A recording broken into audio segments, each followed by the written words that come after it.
श्रीराम जय जय राम. आपण ऐकत आहोत गोंंदालेकर महाराजांची प्रवचने. 4 जानेवारी. नाम कसे घ्यावे. नाम कसे घेऊ हे विचारणे म्हणजे पेढा कसा खाऊ म्हणून विचारण्यासारखे आहे. पेढा कोणत्याही बाजूने खाल्ला तरी गोडच लागतो, तसे नाम कसेही घेतले तरी ते आपले काम करतेच करते. पेढा ज्याने खाल्ला आहे तो पेढा कसा खाऊ म्हणून जसे विचारणार नाही, तसे नाम घेणारा मनुष्य नाम कसे घेऊ म्हणून विचारणार नाही. शेतात बी पेरतात तेव्हा त्याचे तोंड वरच्या बाजूला आहे की नाही हे पाहत नाहीत.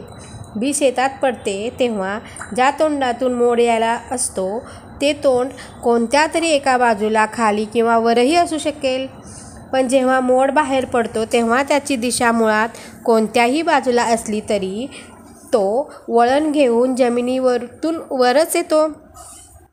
तसे नाम कसेही घेतले तरी घेणाऱ्याची ते योग्य दिशेने प्रगती करून त्याला योग्य मार्गावर आणून सोडील.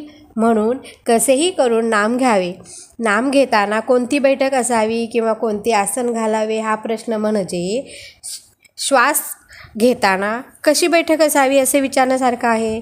समजा एखाद्याला दमा झाला असेल तर तो काय करतो, तो अशा तऱ्हेने बसण्याचा किंवा पडण्याचा प्रयत्न करतो की जेणेकरून श्वास कष्टाशिवाय घ्यायला मदत होईल, म्हणजे श्वास सुलभ रीतीने घेता येईल हे त्याचे ध्येय असते. आणि मग त्याकरता देहाची बैठक कशीही ठेवावी लागली तरी चालते.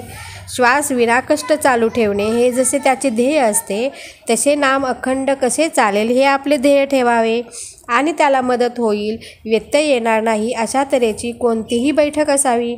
बैठकीला फार महत्त्व देऊ नये.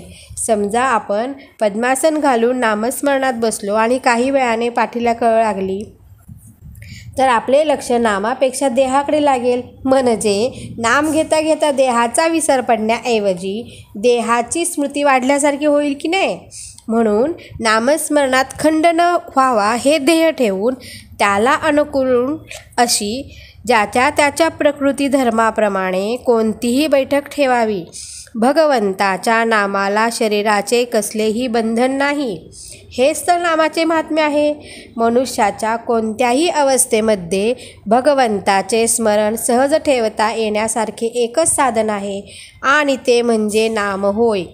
पण देहबुद्धी अशी और आहे की त्या नामरूपाधिक नामाला आपण काहीतरी उपाधी जोडतो आणि त्या उपाधीवर नाम घेणे अवलंबून ठेवतो. असे न करावे.